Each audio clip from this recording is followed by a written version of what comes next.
Halo, selamat datang di Blogotif. Bersama saya Hendri Widananto dan di samping saya ada Honda Vario 160.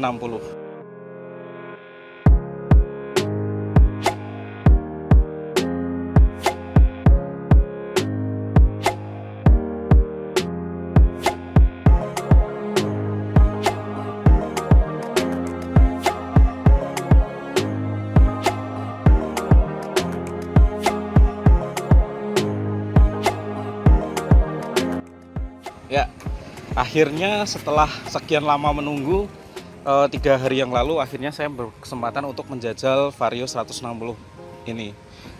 Jujur saya paling berkesan, paling penasaran dengan mesin barunya ini, karena di Vario 160 ini dia mesinnya sudah nggak sama Vario 150 yang lama.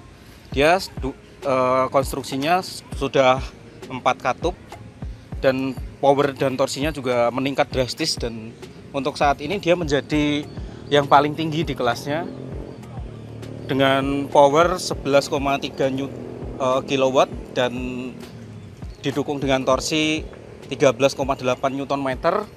Dia karakternya bisa bagus di putaran rendah, putaran menengah sampai putaran atas. Dan jika teman-teman pakai Vario 160 ini, teman-teman nggak usah khawatir lagi kalau motor teman-teman ngandat gitu ya. Kalau ditarikan bawah, kalau di Vario 125 dan 150 biasanya kan kalau di putaran bawah, kalau digas itu agak berat. Kalau di Vario 160 ini teman-teman bisa merasakan performa yang bagus. Nah, kalau kita udah bahas performanya yang sudah lumayan bagus, sekarang apa sih yang baru dari Vario 160 ini jika dibandingkan dengan Vario generasi sebelumnya? Ya, seperti kita tahu ya teman-teman, kalau di desainnya ini udah sangat-sangat berbeda. Udah beda banget sama Vario 125 dan 150. Jika Vario 125 dan 150 masih menggunakan desain yang sama, di Vario 160 ini sangat-sangat berbeda. Dan kita bisa lihat di sini dari desain hampir semua dirombak sama AHM dari depan sampai ke belakang, cuman dia masih mempertahankan desain Vario, desain khas Varionya ini. Dan yang paling beda dari Vario yang sebelumnya, yang bisa kita lihat itu ada di dimensinya. Dimensi motor ini yang lebih besar, yang lebih tinggi juga, dan dia ground clearance-nya juga lebih tinggi. Tempat joknya tidak jauh berbeda dengan Vario 150 yang lama, cuman dia lebih tinggi juga. Terus kemudian ada di bagian kaki-kaki. Di kaki-kaki dia bannya sudah di-upgrade sedemikian rupa, dan dia udah pakai profil ban yang lumayan gambot, hampir mendekati ukuran ban milik Aerox 155. Di depan ukuran 100/80, dan untuk bagian ban bagian belakang ukurannya 120/80. Ya, maaf. Untuk ban belakang ukurannya 120/70. Nah, kemudian yang baru lagi dari Vario 160 ini, karena dia sudah menggendong mesin yang sudah lumayan tinggi, lumayan besar, maka dia juga didukung dengan pengereman yang lebih baik. Di pengereman belakang di Vario 160 ini sudah menggunakan rem disc brake, rem jenis cakram ya di sini. Single piston, dan untuk yang depan juga cakram, cuman yang di depan juga satu piston. Nah, untuk perbedaan yang lain yang baru dari Vario 160 ini daripada Vario 125 dan 150, juga bagian knalpotnya ini ganti. Terus kemudian di bagian depan juga sudah dirombak juga, karena seperti yang aku bilang tadi, kalau Vario 125 dan Vario 150 itu beda. Di fasial depannya ini headlampnya menggunakan desain yang beda ya, dengan 125 dan 150. Mungkin itu aja yang menjadi perbedaan antara 125 dan 150 maaf 150 dan 160 ini. Oke, sekarang tadi kita sudah membahas mesin dan juga performanya, juga apa yang baru dari Vario 160 ini. Sekarang kita mau apa ya, ngulik lagi tentang kapasitas penyimpanan dari Vario 160 ini. Pertama-tama kita buka. Di sini ada laci penyimpanan konsol box di sebelah kiri. Di sini sudah ada laci yang ditutup. Jika Vario yang sebelumnya itu masih terbuka ya, yang ini sudah ada laci penyimpanan tertutup, dan di sini ada sebuah charger USB. Nah, ini bukan lighter lagi tapi sudah USB. Jadi teman-teman tinggal bisa bawa kabel sendiri, terus tancap di sini, terus masukin HP. Dan ini cukup dalam ya. Ini untuk HP segala ukuran, untuk ukuran saat ini masih sangat cukup dalam sekali. Nah, terus sayangnya ini rada susah untuk bukanya. Mungkin di generasi berikutnya mungkin perlu direvisi ya. Untuk pertama, untuk bukanya ini nih, kita nggak tahu ini sudah kebuka atau belum kalau sudah seperti ini. Nah, terus dia itu masih kayak nggak ada pernya gitu loh.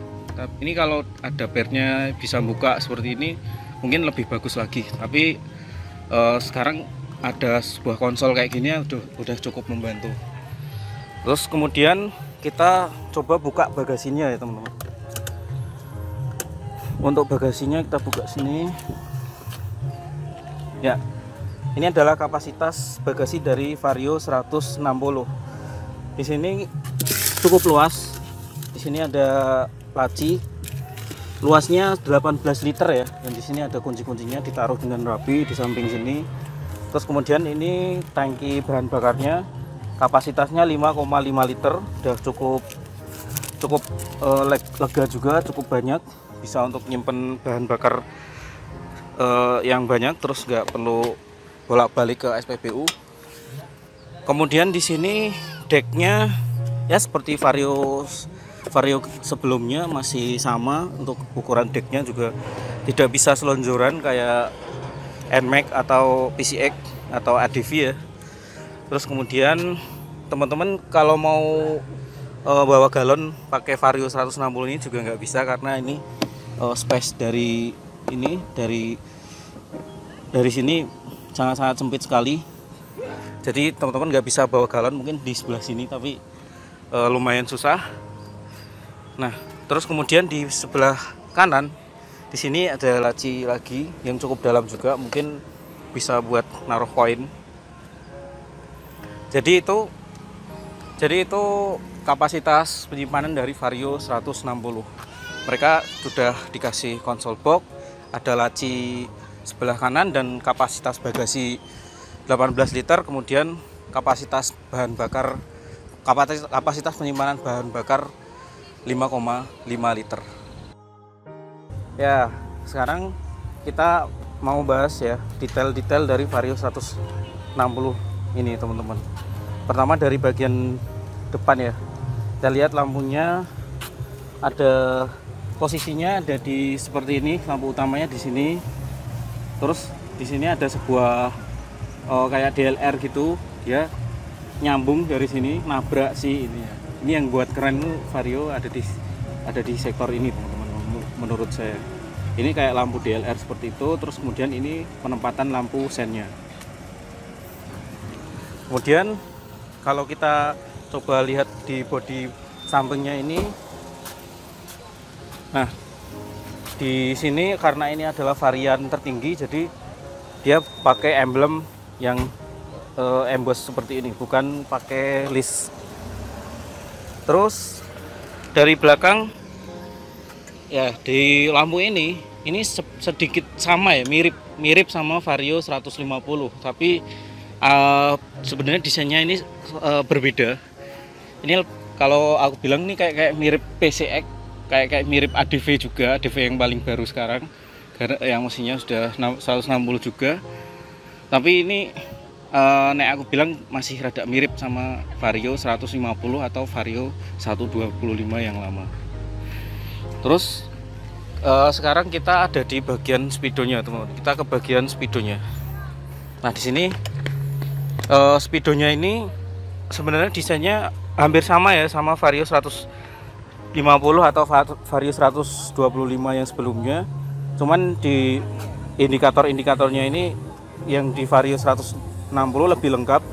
Di sini ada sebuah yang baru, ini ada sebuah indikator kayak eco indikator, tapi ini versi yang real time. Jadi ini akan naik ya. Kalau teman-teman berkendara dengan metode hemat bahan bakar, di sini akan naik seperti ini. Naik di mana angka yang tinggi itu berarti teman-teman berkendara dengan konsumsi bahan bakar yang rendah. Terus kemudian di sini ada konsumsi bahan bakar rata-rata yang dicatat oleh speedometernya ini. Mungkin dia ngambil datanya dari rata-rata yang ini sering dipakai di sini. Terus kemudian di sini ada tulisan trip A. Coba kita cari tahu apa yang baru. Trip A, dan ini ada sebuah indikator voltase aki ya, 12,5 volt. Odometer atau kilometer keseluruhan. Trip A, trip meter ya, trip A, terus kemudian trip B. Ada 2 trip meter di sini. Mungkin teman-teman kalau lagi perjalanan jauh ingin membandingkan jarak kota A dan kota B, di sini teman-teman bisa menggunakan trip A dan trip B-nya. Kemudian di samping sebelah kanan ada sebuah indikator jam. Terus kemudian speedometer, dan ini full meter atau konsumsi bahan bakar. Kemudian indikator-indikator di sebelah sini ya, ini ada logo ABS menyala karena ini adalah Vario tipe ABS, tipe paling tinggi ya, dimana di rem depannya sudah ABS, tapi sayangnya di belakangnya masih tromol. Kemudian di sini ya, mungkin rada nggak kelihatan, tapi mau tak bacain aja. Ini ada sen sebelah kiri, ada indikator kunci keyless, kemudian hig beam atau lampu jauh, terus kemudian engine check, indikator suhu atau apa ya, indikator suhu atau apa namanya, overheat, indikator overheat. Terus kemudian ISS atau idling stop system. Kemudian di sini ada indikator pergantian aki. Kalau ini mungkin voltasenya sudah rendah, bisa di sini mungkin menyala. Terus kemudian di posisi paling kanan ini ada sen sebelah kanan. Oke, kemudian panel-panelnya teman-teman. Di sini ada panel untuk mengaktifkan dan menonaktifkan idling stop system ya. Di sini aktif, di sini bisa dinonaktifkan. Idling stop system berfungsi untuk mematikan kendaraan ketika berhenti sesaat ya. Nah, kemudian di bagian ini kunci keylessnya teman-teman. Ya, terus yang baru adalah kuncinya ini teman-teman. Ini ada sebuah remote untuk keylessnya ini. Cuman dia mekanismenya sudah beda ya kalau sama Vario 150 yang lama. Nah, di sini coba di sini ada kunci keylessnya.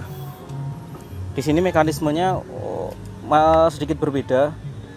Ini kita dalam posisi on ya teman-teman. Di sini ada indikator tanda seru kebalik. Di sini artinya hidup, dan kemudian jika diputar 1 kali, dia itu arahnya ke seat ya, bukan untuk off, maksudnya bukan untuk menonaktifkan keseluruhan. Dia kalau diputar pertama itu ke seat atau ke bagasi. Terus kemudian jika diputar lagi baru dia ke off. Jadi ini yang menjadi perbedaan, mekanisme kuncinya ini yang menjadi perbedaan antara Vario yang sebelumnya dengan Vario 160 ini, yang mungkin harus dibiasakan lagi.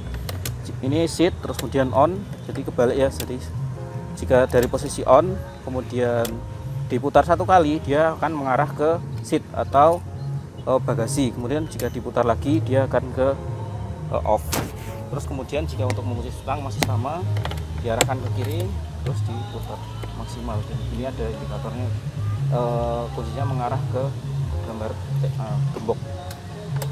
Untuk mengunci stang juga sama, bisa dari samping seperti ini, dari samping bisa juga di stang. Jadi bisa diputar di sebelah stang, sebelah kiri dan sebelah kanan. Ya, dan mungkin kita masuk ke kesimpulan ya teman-teman. Untuk Vario 160 ini yang Blogotif rasakan ketika berkendara pakai motor ini, yang paling menjadi perhatian, yang menjadi paling fokus dari motor ini adalah mesinnya. Jadi performa mesin 160 ini memang bagus banget, nendang banget. Jadi sangat beda ya sama Vario 125 dan 150 karena dia udah pakai 4 katup dan tenaganya juga menjadi yang paling tinggi di kelasnya. Terus kemudian mungkin kalau dari impresi berkendara dari Vario 150 ini yang paling berpengaruh adalah di bagian suspensi. Suspensi motor ini menurut beberapa orang bilang rada keras ya. Tapi kalau menurutku suspensi dari motor ini sudah pas. Ribonnya nggak terlalu berlebihan dan suspensi ini memang nggak lembut-lembut amat, nggak seperti Vario 125 atau Vario 150. Cuman suspensinya ini menurutku malah bisa buat bantu handling yang lebih baik. Jadi karena suspensinya nggak terlalu lembut, dia cenderung rada keras, tapi dia handlingnya lebih baik daripada Vario yang lain. Ya karena Honda juga punya disk variasi yang banyak ya, jadi dia punya line up Vario yang banyak, jadi ya bisa menyesuaikan sama kebutuhan konsumen mereka. Jadi ada Vario 125, ada Vario 150 dan yang Vario 160 ini. 160 ini kalau aku bilang dia performance oriented ya teman-teman. Jadi perkendaranya lebih fun gitu. Kalau soal kenyamanan mungkin teman-teman masih perlu mempertimbangkan untuk Vario 125 atau 150. Nah mungkin itu saja video dari Blogotif kali ini tentang Vario 160 ini. Mungkin next video kita akan bahas motor Honda yang lain atau yang lagi launching saat ini ya. Untuk saat ini ada Honda ADV ya, mungkin semoga ada kesempatan untuk ngetesnya ya. Mungkin cukup sekian video dari saya ini. Jangan lupa untuk like, komen, dan subscribe video channel Blogotif. Dan sampai jumpa di video selanjutnya.